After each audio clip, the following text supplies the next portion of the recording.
From turning a turkey sandwich epiphany into millions of travel points, hear how one dermatologist and her business partners transformed their medical practice expenses into luxury family vacations.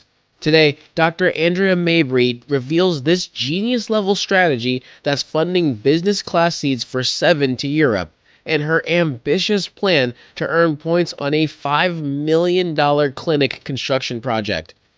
If you own a business or know someone who does, this episode is mandatory listening. And be sure to stay until the end for Andrea's brilliant but simple 1 hour game plan that anyone who may be a bit overwhelmed with where to start can implement immediately to start building travel rewards while focusing on what really matters. This isn't just theory. It's a step by step blueprint that will completely revolutionize your relationship with business or personal expenses forever.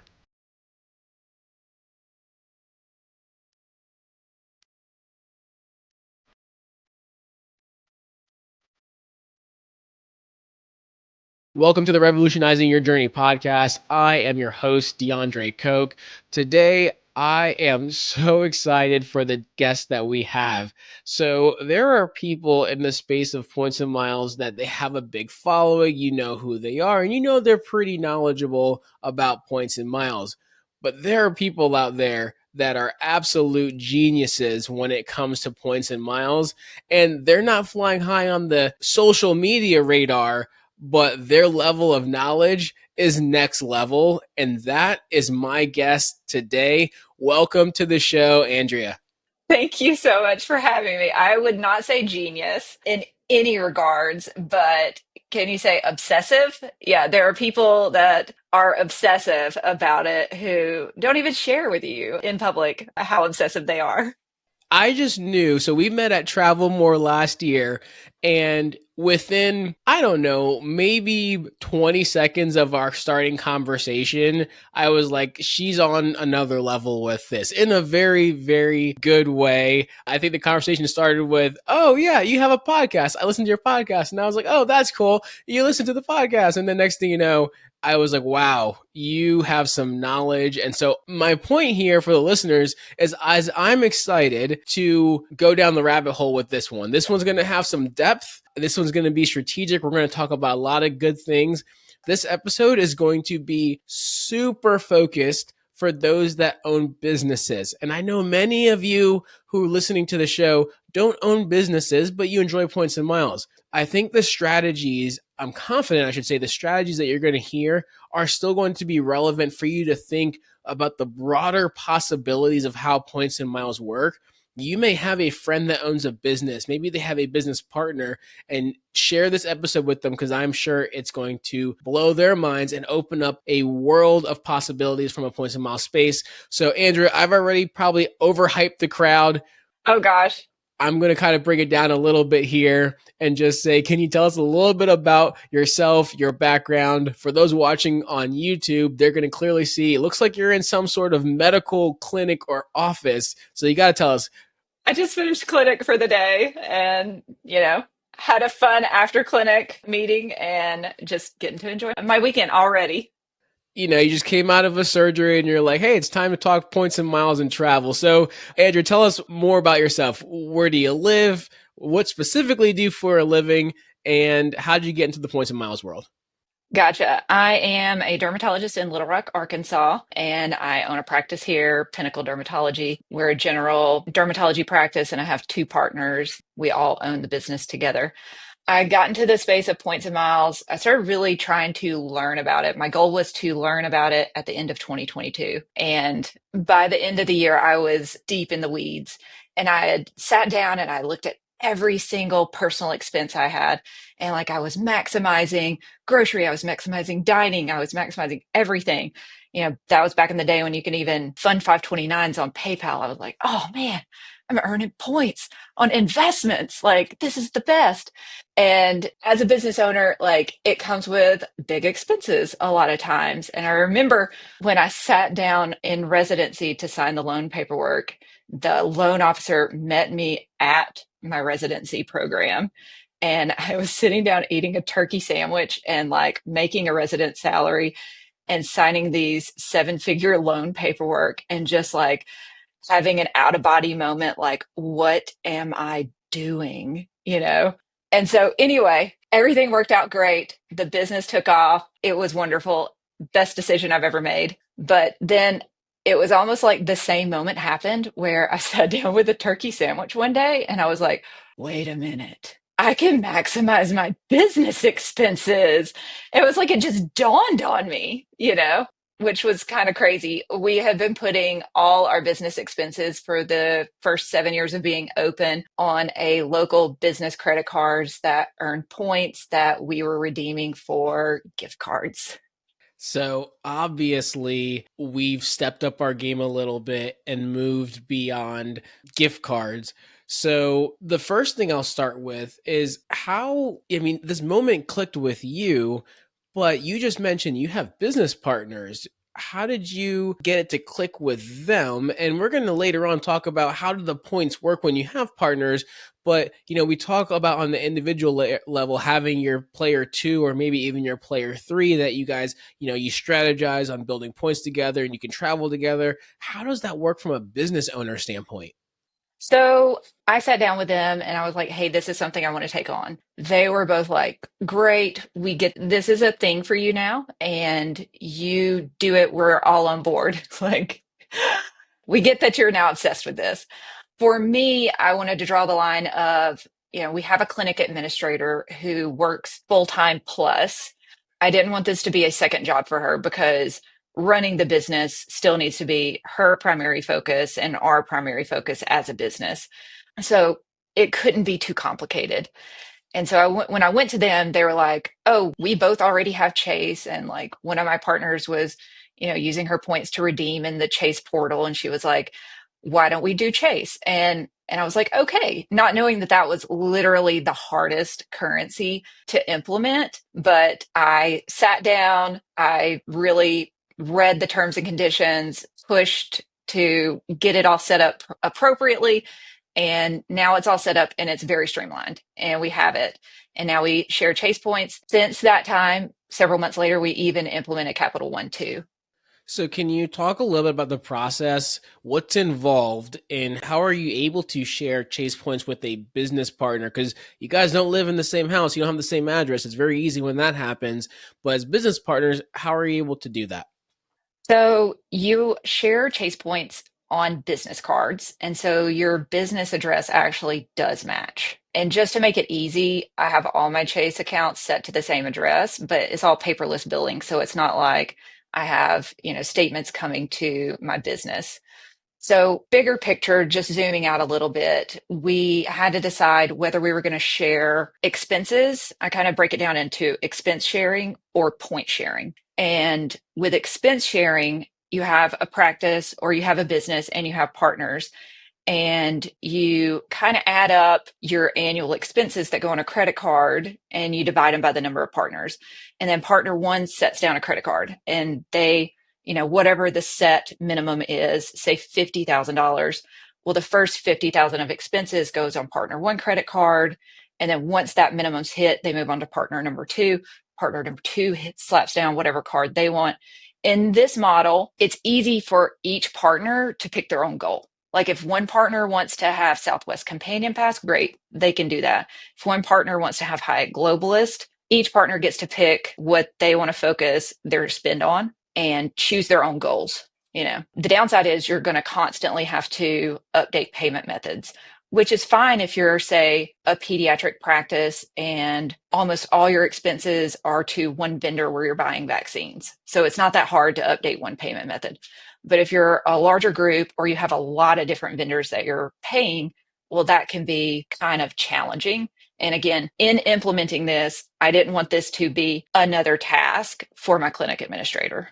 So that's expense sharing where everyone has their own goal. You're just putting expenses on a credit card. Point sharing is where all the expenses go on credit cards, and then you divide up the points that are generated among the business partners. And so everyone has to be semi-aligned If you earn Capital One points, everyone can shift their Capital One points to whatever airline partner they want to. But at the same time, like at the end of the day, your share of the benefits is still Capital One points. So you have to be okay with that. Chase is the most challenging. So you all have to have the same address. Technically, you're all supposed to share points on business cards. Okay. If you read the terms and conditions say that you can share points to one person. Okay. It doesn't say it's a back and forth. So, like, my husband shares points with me. I share points with business partner number one. Okay. The husband and I do not have to have a two-way relationship in points. I like the clarification there. We don't have a two-way relationship. People, we're talking points here, specifically in points. You don't have to have a two-way relationship. We're not going to go down the rabbit hole in that. So points wise, we don't have to have a two-way relationship. Okay, so it can just be one way with points. Your husband can send points to you. Got it. Right. And so I then send points to partner number one. And so the way we do it is we have all the points go onto a credit card that's primarily in my name. So then I send two-thirds of the total points of the share to partner number one. And then partner number one's linked account outward transfer is partner number two. And she sends one-third to partner number two. And so we all get a third at the end of the day. Got it. So very interesting there. So now my follow-up question to that, let's say you math it wrong for some reason. Is it literally impossible, or is it more so an issue of possibly breaking the terms and conditions if you have to send some more points back? So you go to partner one and partner one is like, oops, that was 50K too many points. We got to send it back to you. Is that completely roadblocked in that case? So she would then have to set me up as a transfer partner or a points transfer partner, which means she would have to drop partner two because she can only transfer out to one person. Okay, so you can only have one person that you can transfer your points to, and that is a one-way direction there. Right. Got it. Okay, that makes sense. So, how often are you doing this? Is this something that you guys do quarterly? You do it once a year, every 6 months? How often do you kind of figure out the points pool and how it needs to be split up? Twice a month because I have zero chill. Okay, that was way more often than I was expecting you to say. Okay, got it. We have two chase cards. The statements close on two different days. So our points post twice a month. And yeah, because you can send business card points to your personal card. And once it's set up, like it is so super simple. It's just like if you're sharing points on the personal side, you have it set up. You have to call the first time and get them to set up this transfer process. But now that it's all set up, it's literally just I click a button and send them and it's done. So when you go into the personal side, right? When I log into the personal side, I see all of my business cards, all my personal cards, and I can see where I want to transfer from card to card. I imagine you go log in, you see the same thing, you see your business partner one. I'm curious, are you only able to share with one person inclusive of your husband, or can you share with multiple people on the personal side, but on the business side, it's only one person? It is only one person. Now, I don't know if it's one person for business and one person for personal because I haven't tried to set up a second transfer. So, husband transfers to me. I don't transfer to him. I only transfer to partner number one. I think you would probably only be able to transfer to one person, whether it's a person or a business, but I'm not entirely sure about that answer. Honestly, like the chase reps, like after calling two or three times to get this set up, finally I was just like, you know what? This is a household member. Because like having to explain, like, no, I've read the terms and conditions. The terms and conditions say I can share with a business partner. And then they would start setting it up. And after a while, I was like, you know what? Our addresses match. I'm just going to call them my household member. And that absolutely simplified it. That's smart. What about Capital One? Because I know you had mentioned that that was a lot easier. Chase was the absolute hardest. Where does Capital One fit into this? And of course, we can't go without covering Amex. Yeah. Capital One is on the opposite end of the spectrum. Okay. It is the absolute easiest. You don't have to be related to them. You don't have to live in the same city as them. Honestly, you could be like, you know what? I really just want to send some Capital One points to Ryan Gosling, and you could do it, as long as you have the credit card number of the person and you have the last name that's on their credit card, you can share points and you can share as many points, as many times, as often as you want to. There is supposed to be a way to do this online, but I have only found it to move points from one credit card to another. I've never found online where I can move points to other credit card numbers externally from my account. And so I just call the customer service. And this one happens less often, usually every 3 to 6 months, only because I have to call and, it's not just a button push. Very nice. And so Capital One, super easy. Chase, very difficult. I'm going to like wager and say Amex is in the middle, or are they as easy or as hard as Chase? Amex is in the middle only because you're going to have to do some manual tracking. And the downside is if you have all your expenses going on a credit card that say your clinic administrator or your CFO or someone is managing and they have access to the account, you're having to go to them every time you want points moved to your frequent flyer program. And again, I didn't want this to be a constant thing that my business people are having to focus on. So with Amex, you have authorized users. After someone has been an authorized user for 3 months, you can then send points to their frequent flyer accounts. So that means you're going to have to actually track how many points were sent and how many they used out of the total of their allotment. So if you have 1,000,000 points, let's just say, and partner one is due 250,000, you can't send them, if I'm hearing you correctly, you can't send those 250,000 points to their Amex membership rewards, but you can send it to their Qatar Airways or their Marriott or their Hilton or whatever it may be, one of the transfer partners with Amex. Is that correct? Correct. So it is always going to stay with the account until you transfer them to a partner, and you can transfer them to their partners. But unless you wanted to speculatively transfer, you're going to ideally not speculatively transfer. So, if they have their shares 250,000 and they want to book Qatar Q Suites, but it's only 130,000 points, well, they're only going to ideally transfer 130,000 points, which means you're just having to manually track, okay, they now have 120,000 points remaining of the total. That makes perfect sense. So that's where the additional tracking comes in because it's a giant pool, but someone's not just going to be sitting on all these points that they've transferred to all these various partners without the actual, hey, I'm planning on booking this. So perfect. That makes perfect sense. I mean, I guess you could, but usually that's going to lead to less ideal uses of your points because the various partners have different expiration dates and, you never want to transfer and lose points because they expired because you had to transfer them. I mean, your ideal situation is you're only transferring them when you need them. But with Capital One, they go to your account and you get to let them sit there for 2 years, or you can use them immediately and transfer them to wherever you want to. So I know when we were talking off air, you had mentioned that you and your partners all racked up about 700,000 points last year from business expenses, which is amazing. And so my follow-up question to that is from a strategic standpoint. I know you already mentioned that pretty much the card is in your name and then you have this process of transferring the points out. What is the ideal Chase card or cards that you've been using that you find to be the most valuable from a business standpoint? So we put almost all our expenses on the Chasing Business Unlimited because most of our expenses are uncategorized. We have a business automobile and we put gas on it. We order some food for the clinic sometimes. So we also have a Chasing Business Cash for things like that, but that's a minimal amount of points earned. So we use that second card for some expenses, but most everything is going on the Chasing Business Unlimited. And so outside of the higher category for business cash, which effectively can turn into points because of the fact that you have one of the ultimate rewards cards, you can turn the cash back cards into points.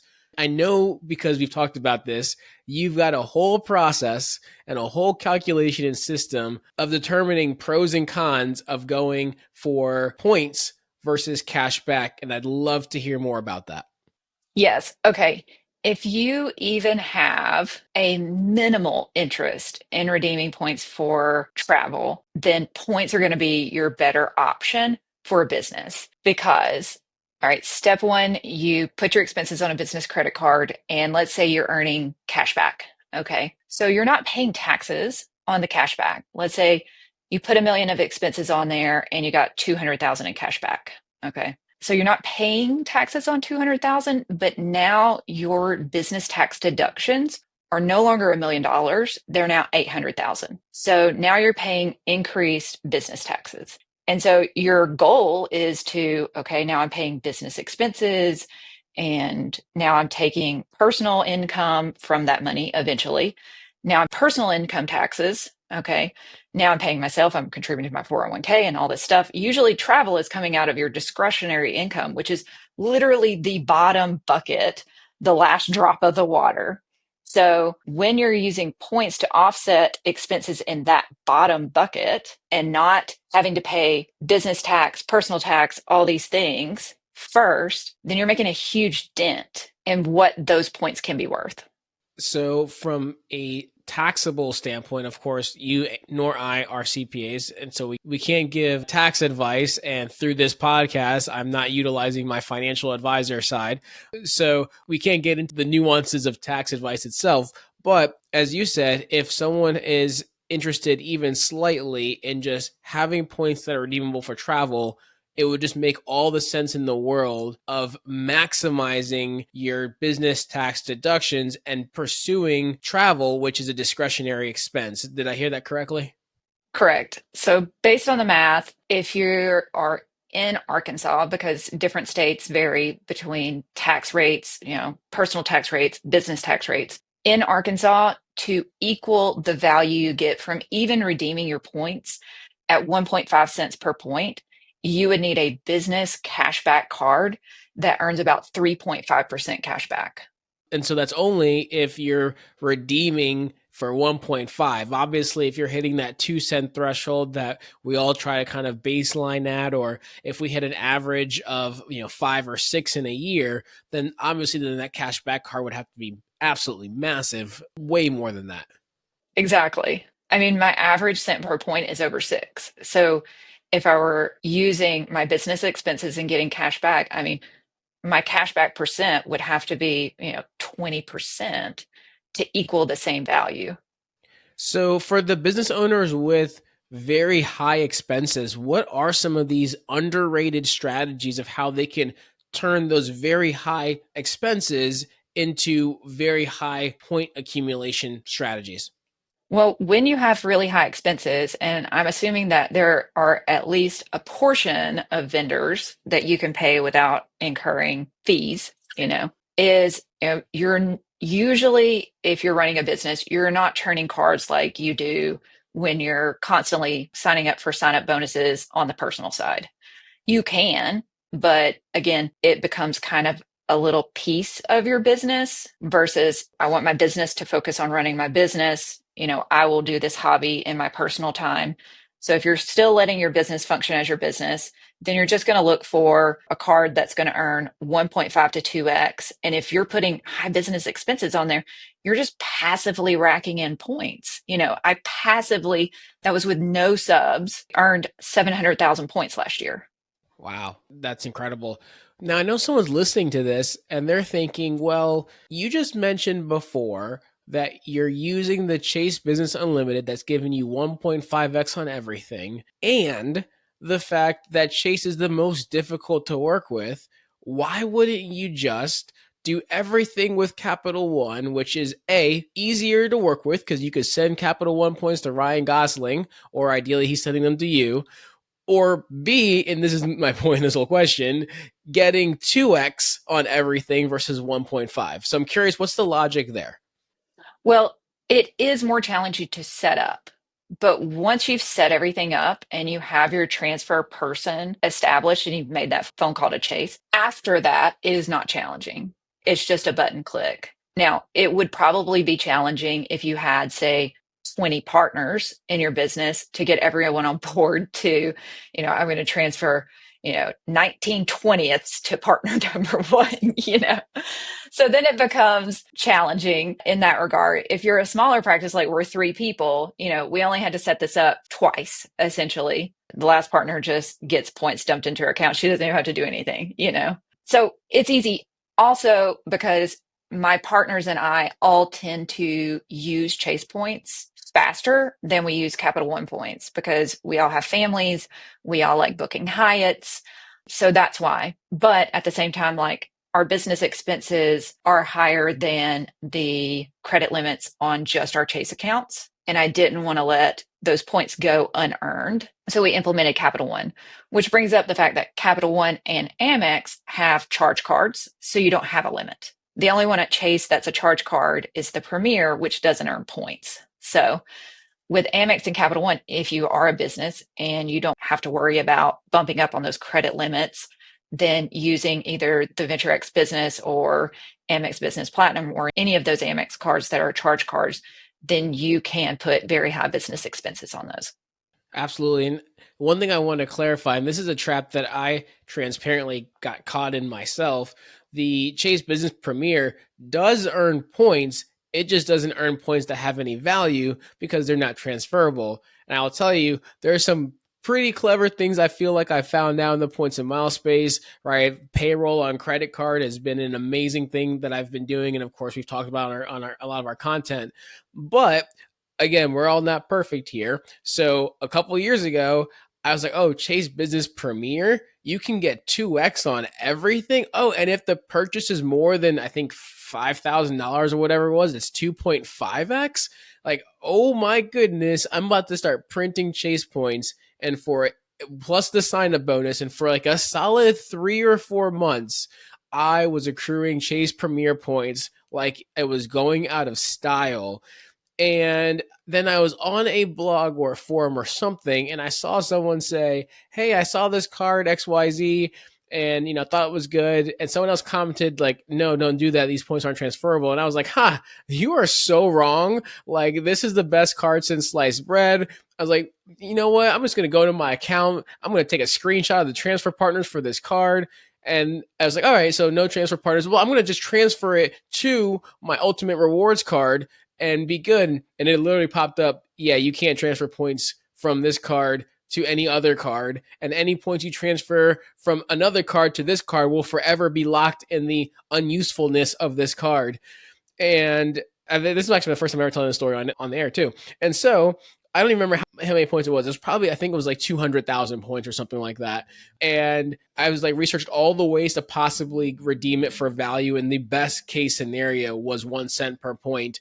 And I basically got $2,000 worth of redemptions off of 200,000 points. And that card very quickly closed after that. And I have not thought about that card. And since you just mentioned that. So for the listeners, do not do what I did. Do your research. Do work like Andrea. Read the terms and conditions because you don't want to make that same mistake. Think, oh, we got this great points card. No, that is a mistake that lots of people make. I feel like they put like a tiny little asterisk that looks like just a period, like like someone accidentally sneezed on the screen or something. And then it's like in like 2.3 font, like this does not earn Chase Ultimate rewards. And you're like, okay, cool, but I earn points, you know? And it's like, wait, no. Until you're ready to actually use them, you don't really think about it. So, again, heed my warning. Don't use this card. Go with what Andrea is saying and go with one of the other Chase cards that work. So, Andrea, I want to transition a little bit because I know some of the stuff we've been texting about over the last few months involves a new clinic that you and your partners are building. And I believe the number you threw at me was somewhere north of like $5 million. So, this is an expensive clinic that you guys are about to build. This is another hyperventilate over turkey sandwich moment for me. Man, these turkey sandwiches, I don't know if they're just so good that they've got you in this other like mental planar field or so bad that you're like, let me think of something else besides what I'm eating right now. I don't know which route it is, but my question, well, not even a question, it's a statement. You told me your goal is to figure out of this $5+ million project, how to get as many of that on points as possible. Can you just explain what your thought process is for such a massive business investment? Yeah, my thought process is points, like earn points. So, no, I've already talked to at least a couple of contractors who are going to be placing a bid. We're still at the get our blueprints down that we want with the architect, and we're going to be very soon in the process of taking bids. And I've let at least two contractors know that part of what we will be looking at when looking at bids is will they allow us to pay vendors directly with credit cards, or at least have them use our credit cards, because that matters. And one of them literally said to me, he goes, "Oh, so you want to take vacation instead of me?" And I was like, "Yeah, that's exactly right." So we'll be taking bids. I am going to make it very well known that I want the ability to pay vendors directly. And that means that then I get to use our credit card to pay for whatever expenses are being incurred in this project. It's going to be a little over a 20,000 square foot building. And so if a contractor says, no, you can't do that, like you're going to have to pay the bill at the end, well, that's just going to be one of the factors that we use to evaluate whether we want to go with this contractor or not. I realize that a lot of people would rather have, the simplicity of the contractor just handing them an invoice at the end of it. And that's great for simplicity. But you're losing out on a lot of potential points, especially when it's a massive undertaking of, a 20,000 square foot building. That's a lot of material that's going to be bought. Hey everyone, I hope you're enjoying this week's episode. DeAndre here, and I just wanted to interrupt briefly to remind you of two things. First, be sure to sign up for our newsletter where we give you direct access to travel updates, news you'll want to jump on in the points and miles world, and our continuously updated card offers to maximize your travel rewards, often before they're ever mentioned in the show. Also, if you didn't already know, we have a private Facebook group where we share news as it breaks, ideas, and other things that don't make it into the newsletter or show many times. And that's the best place to get your points and miles question answered directly by me and other travel enthusiasts. Both of these links will be in the show notes. Now, back to the show. So I know in the real estate space, I've got a few friends that, are real estate investors. They buy and sell property, and actually had a woman on the show a few months ago, Jana, who is a real estate investor herself.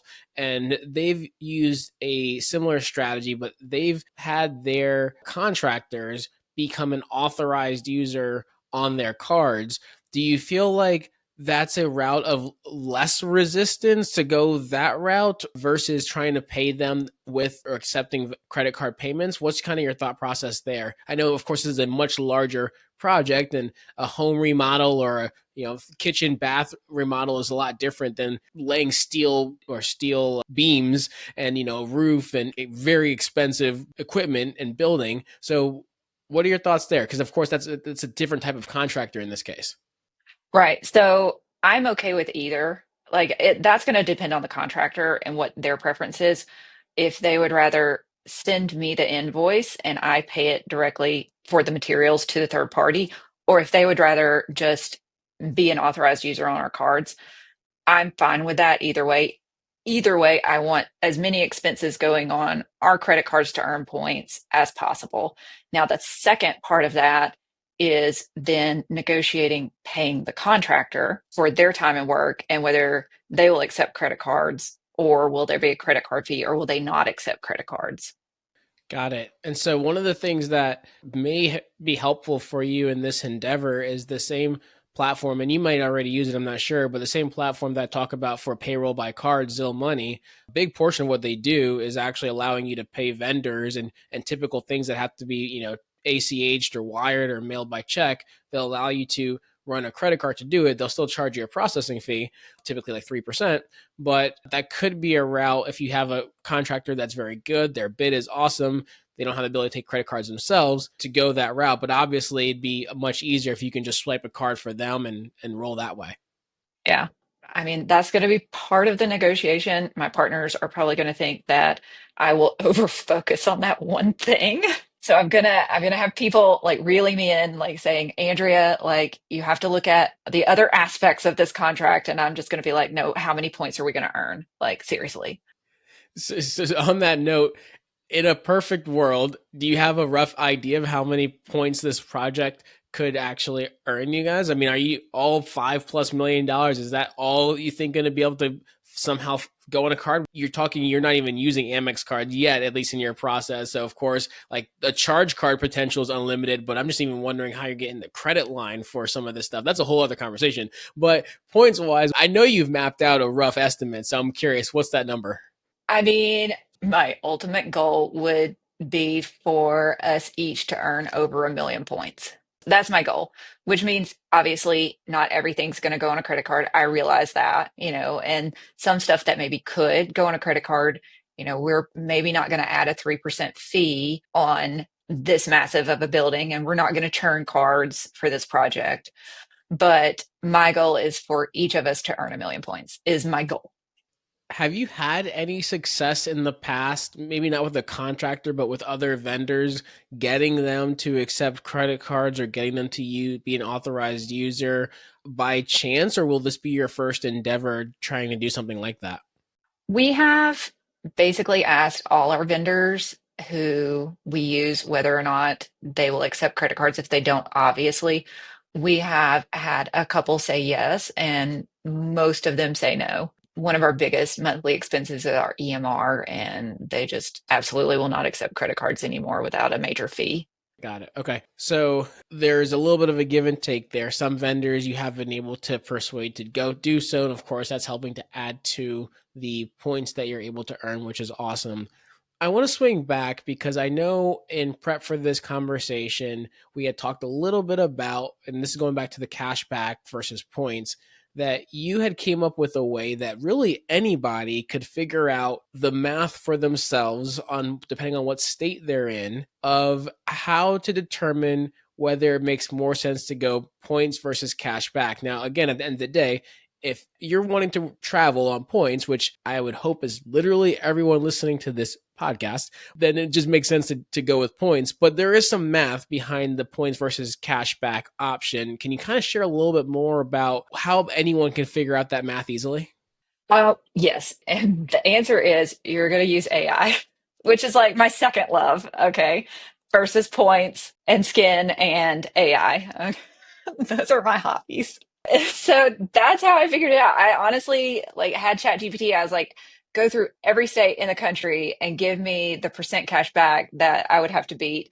And like it generated me this whole chart. So what you're going to want to do is you're going to want to go on to ChatGPT or Bard or Perplexity or any of these, and you're going to want to put in something like, I'm a business owner with X amount of monthly spend. My business tax rate is X%. Okay.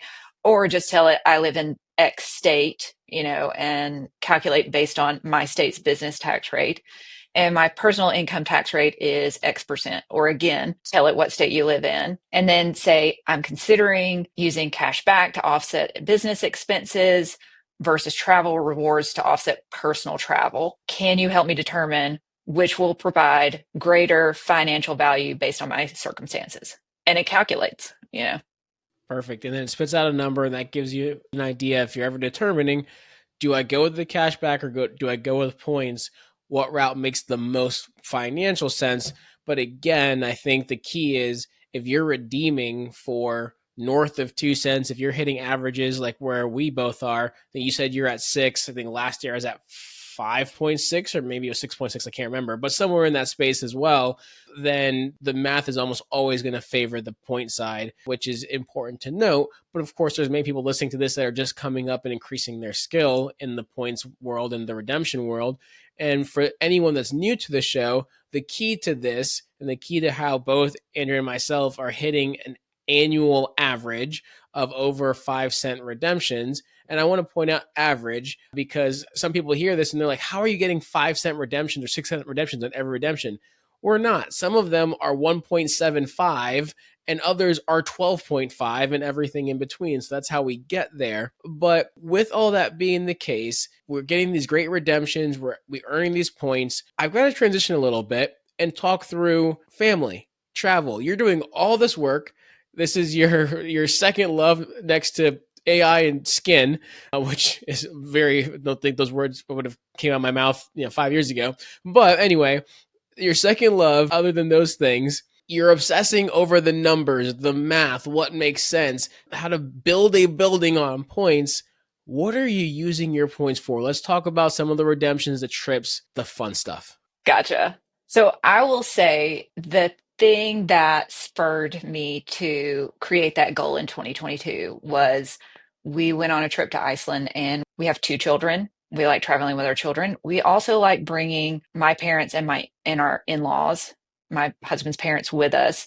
And so we're usually a big travel party, of like 6 to 8 people.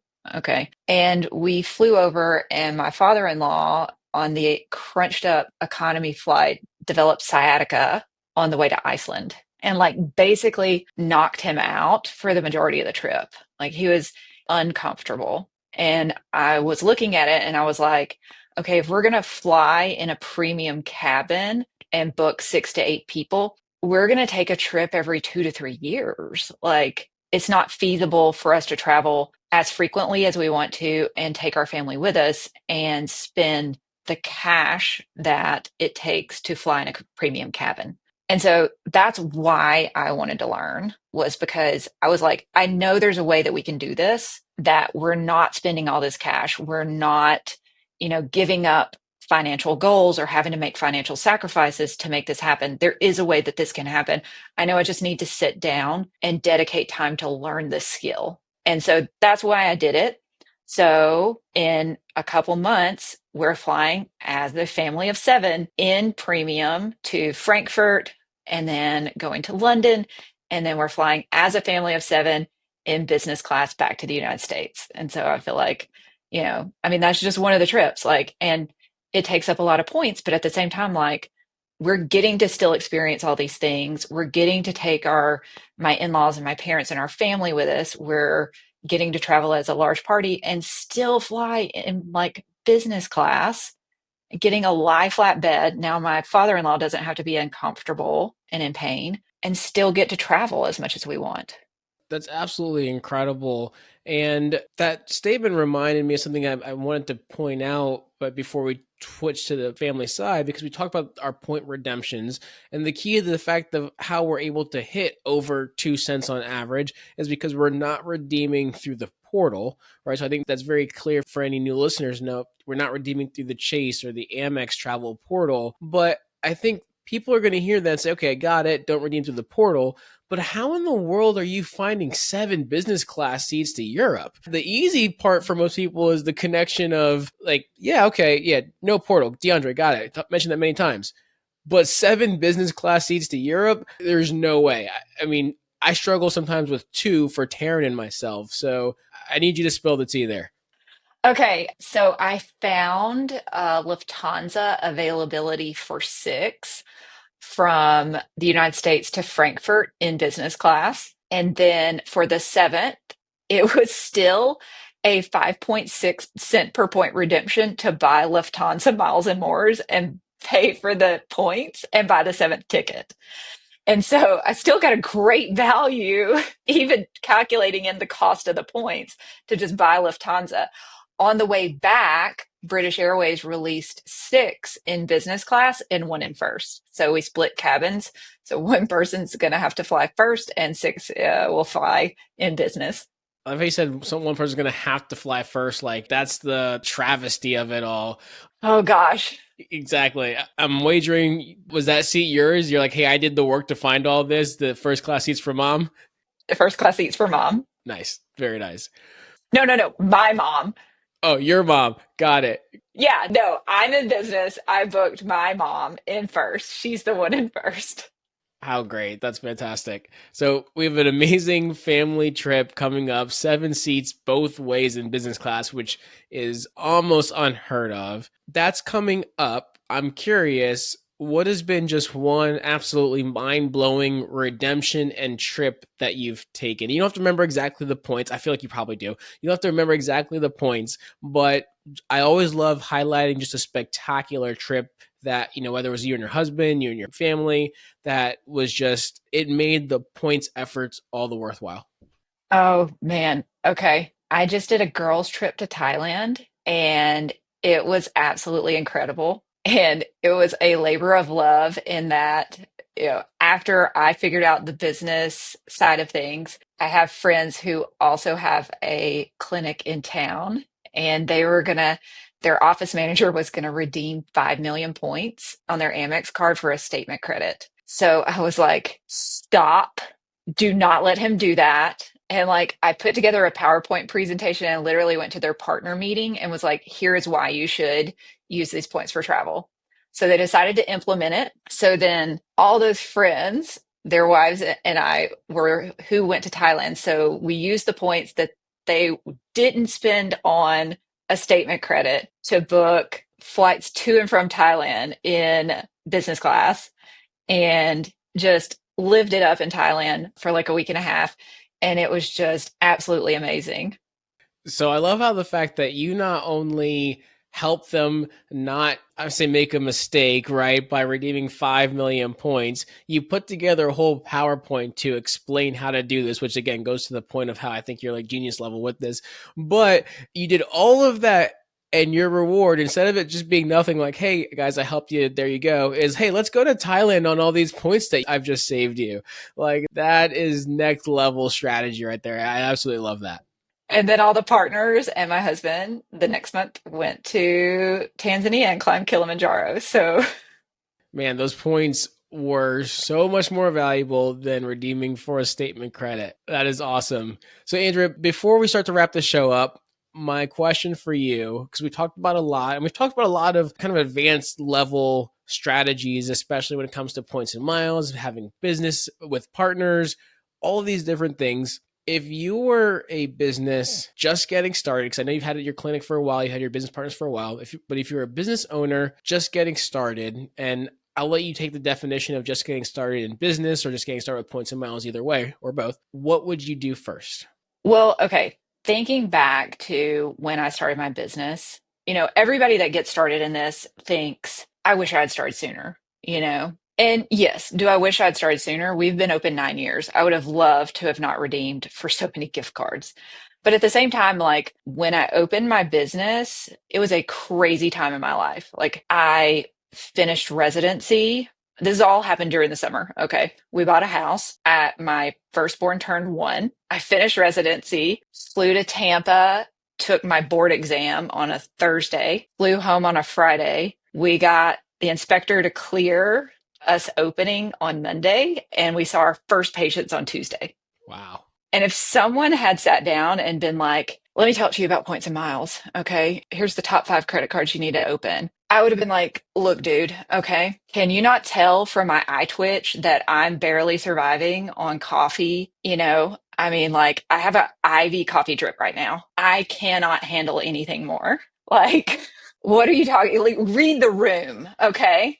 So if I were just getting started, like, people are like, just open a card. And it's like, no, like when I was just getting started, I was focusing on the right things. Like a new business owner needs to focus on building their business. A person new to their career needs to focus on building their career. A person new to having a family needs to focus on their family.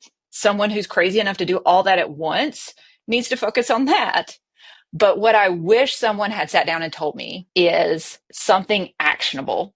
Like, hey, I want you to take 1 hour. Okay. And in that 1 hour, we're going to set you up to earn rewards. Okay. And in doing that, to offset your personal expenses for travel, you'll be able to contribute more to your 401k. You'll be able to contribute more to a 529. You'll be able to pay off high interest debt quicker. You'll be able to do all these things in a shorter time frame and reach your personal financial goals quicker by spending 1 hour. And in that 1 hour, here's what you're going to do. Okay. You're going to open either a Capital One Venture X business card, a Chasing Business Preferred card, or an Amex Business Platinum. Pick one of those 3. And if you can't pick, like if that is too much for you, because at that point in time in my life, that even picking would have been too much. Okay. If you have 4 or more business partners, pick the Capital One Venture X. If you have 3 or fewer business partners, pick the Chasing Business Preferred. All right, done. You're going to go online and it's going to take you, say, 15 minutes and you're going to apply for that card. Okay. In the next 15 minutes, okay, you're going to set it up with your QuickBooks or whatever accounting software you're doing. All right. You're going to link it. You're going to set auto pay. You're going to do all those things. All right. You've spent 30 minutes. Okay. We have 30 minutes left. All right. In the next 30 minutes, you're going to start with your highest expense vendors and just set auto payment and update the auto payment. Okay. It doesn't matter if you get down to like the $9.99 Canva subscription. Okay. Because you only have an hour. We're going to start with the most important things first. Okay. And so start with your highest expense vendors and just work your way down the list and hit all of that you can in 30 minutes. And that's it for now. And then when it comes time to book travel, you can go into the travel portal and redeem those points for 1.5 cents per point, and you're still coming out ahead. Like you're still doing great. In 4 years and 5 years, when your business is kind of sustaining itself and you've built up and you're at this good place and you really want to dive in and really learn how to do this better, then come back and talk to me because you can do it better. But right now, you got other things on your plate. And if you just do this 1 hour worth of work, you're going to reap a lot of benefits from that.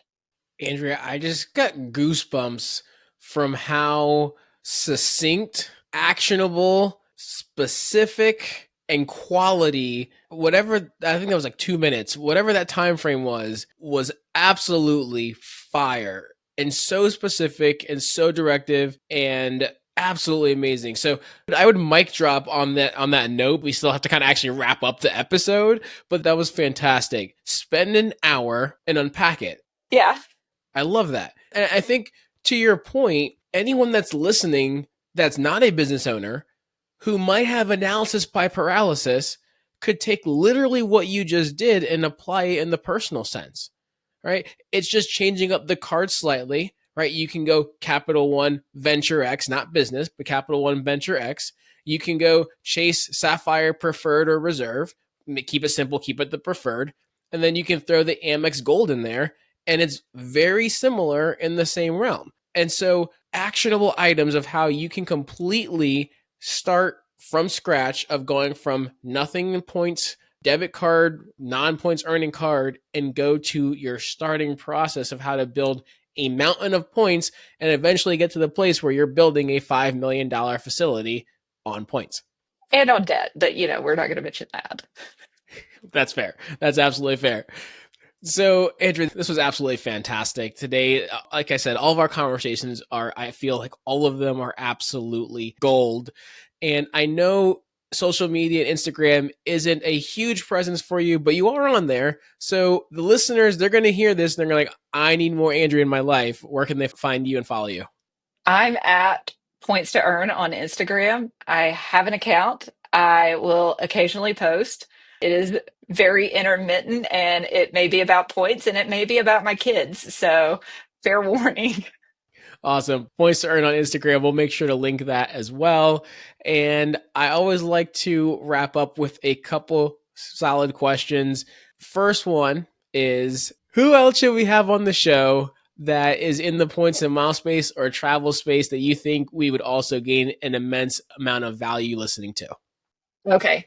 Courtney Downs is an absolute delight to talk to. I love her. She's at Prescription to Travel and she is fabulous. I really like her. And then the second person, I'm going to bring up someone that you actually introduced me to at Travel More, Rachel Earl, because I love that she was able to give me a CPA's take on points and miles. And, it made my heart happy to confirm, that I'm not committing tax fraud in doing what I'm planning to do. A financial advisor and a CPA on one episode about points and miles is either going to be absolutely fantastic or very boring. Not sure where it's going to be. It is going to be my instant download episode because I am so much looking forward to this possibly happening. I cannot wait. That's amazing. Andrea, thank you so much for today. Any final thoughts before we wrap this one up? No, thank you so much for having me. It is always an absolute pleasure to talk to you. I love your podcast. I think you put out great information. I mean, always enjoy listening and I always enjoy talking to you. The feeling is mutual, Andrea. I think this has been a wealth of knowledge. I've learned some things today. I know the listeners have learned some things today. I'm excited to have you back on the show to hear how this clinic went, and if you're now I know you've already been one, but if you're now a multiple times over points millionaire because of building a clinic on points, I think we could do a whole case study on that. And I know you're going to have the numbers when it happens. Even if it doesn't work, you're going to have the numbers regardless, whether you earn 2 points or 2 million. You'll have the numbers. So we're going to have a follow-up episode. And it's always just a pleasure getting a chance to chat with you as well. So thank you so much for being on the show today. Thank you so much.